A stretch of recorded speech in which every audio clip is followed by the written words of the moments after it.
ಭೂತಕೋಲ ಅಂದ್ರೆ ಕರಾವಳಿ ಜನ ಶಿರಬಾಗಿ ನಮಸ್ಕರಿಸ್ತಾರೆ. ದೇವರನ್ನ ಎದುರು ಹಾಕೊಂಡ್ರು ದೈವದ ಕೆಂಗಣ್ಣಿಗೆ ಗುರಿಯಾಗಲ್ಲ. ಆದ್ರೀಗ ತುಳುನಾಡಿನ ಕಾರ್ಣಿಕ ದೈವದ ಆರಾಧನೆಗೆ ತಡೆ ಬಿದ್ದಿದೆ. ಸರ್ಕಾರಿ ಅಧಿಕಾರಿಗಳ ವಿರೋಧಕ್ಕೆ ದೈವದ ಉತ್ಸವಕ್ಕೆ ಬ್ರೇಕ್ ಬಿದ್ದಿದೆ. ದೈವದ ಆಚರಣೆಯ ಆಡಂಬರಕ್ಕೆ ಎದುರಾಗಿದೆ ವಿಘ್ನ. ಕಾಂತೇರಿ ಜುಮಾದಿ ದೈವಾರಾಧನೆಗೆ ಎಂಎಸ್ಇಝಡ್ ಅಡ್ಡಗಾಲು. ರಿಯಲ್ ಆಗಿ ಯಾರು ಕೂಡ ದೈವವನ್ನು ಎದುರು ಹಾಕೊಳ್ಳೋದು ಕಮ್ಮಿನೇ.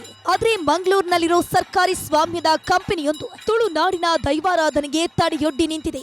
ಎಂಎಸ್ಇಝಡ್ ವ್ಯಾಪ್ತಿಯಲ್ಲಿರೋ ಕಾಂತೇರಿ ಜುಮಾದಿ ದೈವಸ್ಥಾನದ ಆಚರಣೆಗೆ ಎಂಎಸ್ಇಝಡ್ ಅಧಿಕಾರಿಗಳು ಅಡ್ಡಗಾಲಿಟ್ಟಿದ್ದಾರೆ ಅನ್ನೋ ಆರೋಪ ಕೇಳಿ ಬರ್ತಿದೆ. ಇದು ಕರಾವಳಿಯ ದೈವಾರಾಧಕರ ಪಿತ್ತ ನೆತ್ತಿಗೇರಿಸುವಂತೆ ಮಾಡಿದೆ.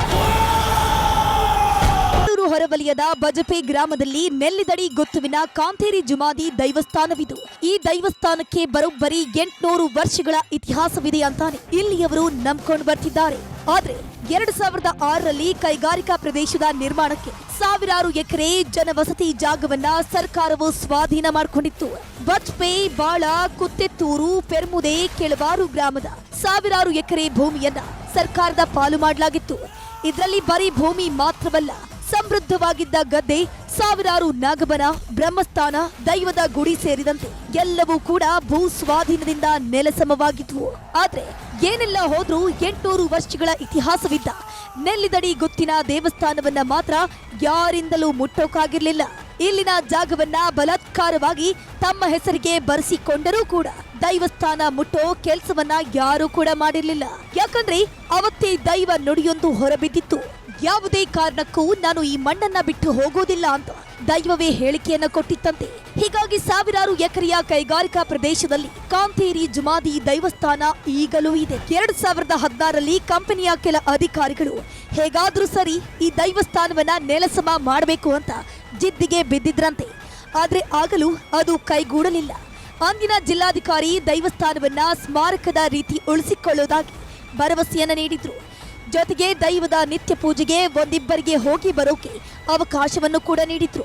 ಅಂದಿನಿಂದ ಇದೇ ಆಚರಣೆ ನಡ್ಕೊಂಡು ಬರ್ತಿತ್ತು. ಸಣ್ಣ ಪುಟ್ಟ ಅಡೆತಡೆಗಳಿದ್ದರೂ ದೈವದ ಪೂಜೆ ಪುನಸ್ಕಾರ ಮಾತ್ರ ನಿಂತಿರ್ಲಿಲ್ಲ. ಆದ್ರೀಗ ಎಂಎಸ್ಇಝಡ್ ಅಧಿಕಾರಿಗಳು ಸರ್ಕಾರಿ ಜಾಗ ಪ್ರವೇಶಕ್ಕೆ ಅನುಮತಿ ನಿರಾಕರಿಸಿದ್ದಾರಂತೆ. ದೈವಸ್ಥಾನಕ್ಕೆ ಹೋಗದಂತೆ ನಿರ್ಬಂಧ ವಿಧಿಸಿ ಸಂಕ್ರಮಣ ಪೂಜೆಗೆ ತಡೆಯೊಡ್ಡಿದ್ದಾರಂತೆ. ನೆಲ್ಲಿದಡಿ ಗುತ್ತು ಚಾವಡಿಯಲ್ಲಿರುವಂಥ ಕಾಂತೇರಿ ಧೂಮಾವತಿ ದೈವದ ಒಂದು ಸನ್ನಿಧಾನ ಏನಿದೆ ಅದನ್ನು ಅಲ್ಲೇ ಉಳಿಸಿಕೊಳ್ಳುವಲ್ಲಿ, ಅಲ್ಲೇ ದೈವಕ್ಕೆ ಬೇಕಾದಂಥ ಕಾರ್ಯಕ್ರಮಗಳನ್ನು ನೆರವೇರಿಸುವುದಕ್ಕೆ, ಅಲ್ಲದೆ ಬಂಡಿ ಸ್ಥಾನವನ್ನು ಉಳಿಸಿ ಅಲ್ಲೇ ಅದಕ್ಕೆ ಬಂಡಿ ಸೇವೆಯನ್ನು ಮಾಡುವುದಕ್ಕೆ ಬೇಕಾದಂಥ ಅವಕಾಶ, ಒಂದು ರಸ್ತೆಯ ಸಂಪರ್ಕ. ನಾವು ಕೂಡ ಈಗ ಬೇಕಾದಷ್ಟು ನಾವು ತಾಳ್ಮೆಯಲ್ಲಿ ವರ್ತಿಸಿ ಆಗಿದೆ. ಮುಂದಕ್ಕೆ ಅದನ್ನು ಒಂದು ವೇಳೆ ಒಳಗೆ ಹೋಗಲಿಕ್ಕೆ ಅವಕಾಶ ಇಲ್ಲ ಅಂತಾದರೆ ಹೋರಾಟಕ್ಕೂ ಸಿದ್ಧರಾಗಬೇಕಾದ ಪರಿಸ್ಥಿತಿ ಬರಬಹುದು. ಸಾವಿರಾರು ಎಕರೆಯ ಕಂಪನಿ ಮಧ್ಯದಲ್ಲಿರೋ ದೇವಸ್ಥಾನದಲ್ಲಿ ಇಂದಿಗೂ ನಂದಾದೀಪ ಉರಿಯುತ್ತಿದೆ.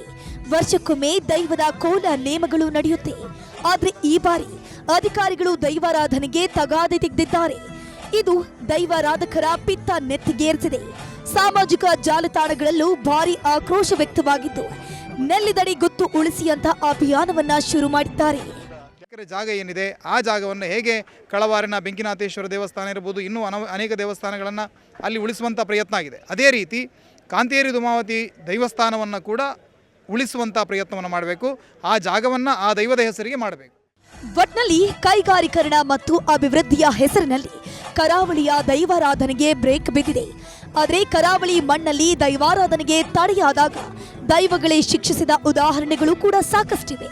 ಹೀಗಾಗಿ ಈಗ ಎದುರಾಗಿರೋ ಸಮಸ್ಯೆಗೆ ಏನು ಪರಿಹಾರ ಸಿಗುತ್ತೋ ಅಂತ ಜನ ಆತಂಕಕ್ಕೀಡಾಗಿದ್ದಾರೆ. ಕ್ಯಾಮರಾಮನ್ ನಿಖಿಲ್ ಸುವರ್ಣ ಜೊತೆ ಕಿಶನ್ ಶೆಟ್ಟಿ, ನ್ಯೂಸ್ 18 ಮಂಗಳೂರು.